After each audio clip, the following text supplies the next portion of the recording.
Okay. Seeking Truth comes in and he says, the error of this presenter, talking about Rob and I, is that he and a lot of people are not understanding that there were two sets of laws. Read again carefully. The Bible clearly says that God spoke and wrote the 10 Commandments, whereas Moses wrote the ordinances. God's 10 Commandments were placed inside the ark, and Moses' laws were placed on the outside of the ark.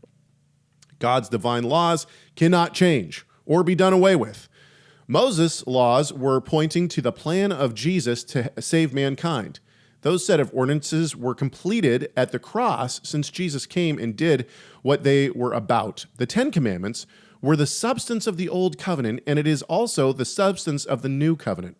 God did not change the substance. What he did was to improve on the condition to satisfy the covenant. Instead of us looking at the 10 Commandments and trying to do them like a robot, God instead wrote the law on our hearts. Jesus then showed us how to keep the principles of the law to the point that one can break the 10 Commandments in your heart without anyone knowing.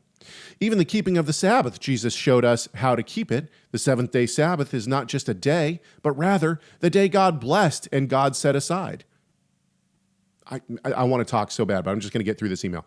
Remember, Cain and Abel both gave a sacrifice to God, and presumably their best, but God rejected the fruit basket. I do believe he required a blood sacrifice. There's nowhere in the Bible where Jesus specifically says we should keep Sunday holy. Definitely not the way he gave us the 10 Commandments. Don't be deceived. Okay, it took me everything to not stop and interject here. But Rob, go. Okay, so to recap, what I hear is something very similar to, I think I heard when I was kind of kicking the tires on Seventh-day Adventists in the mid-90s.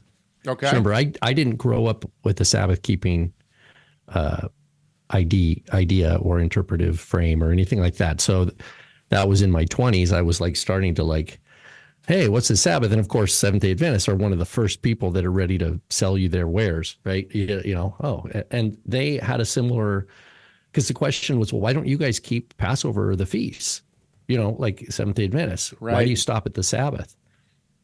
And they had a similar thing. I don't know if it's exactly what this guy has drunk, but it's of that. It's like the 10 Commandments are special, and indeed they are. They are separate. They are in the ark, etc.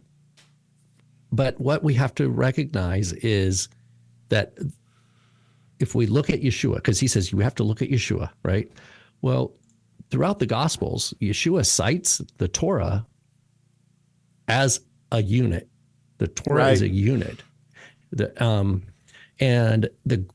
He even says that all the law and the prophets are contingent upon the two greatest commandments. He's asked, what's the greatest commandment? And Yeshua says it's the Shema and love your neighbor yourself. Both of those are not in the Ten Commandments. 10 Commandments, right. Those are Deuteronomy and Leviticus. And you have other issues like this. You have in Luke, where Luke describes Yeshua's birth and then being taken to the temple to be circumcised. It says, so that they would fulfill what's written in the law of the Lord about the two turtle doves, right? About the sin offering, and that the firstborn would be redeemed, belongs to the Lord. So you have like, the book of Numbers is being cited, the book of Leviticus is being cited, Exodus 13 is being cited, and it just says this is the law of the Lord, right? And so it's not it doesn't say these are the ordinances of Moses. Yeah, exactly. Exactly. And then, but it's true that there are things that are distinction, like with the law of divorce, where Yeshua says from the beginning it was not so, but Moses gave you this because of the hardness of your heart. Okay. So what Yeshua is saying there, though, Moses did not add a regulation to teach about Messiah. It has to do with the problem of sin. Right. And it wasn't the law of divorce is not a delightful development. It's not, Yeshua says so. There is an ideal that the Torah sets forth. Don't look to the law of divorce as the norm. Let's pull back for just a second, though. I mean, I understand that when Yeshua says that, he references Moses gave it to you, right?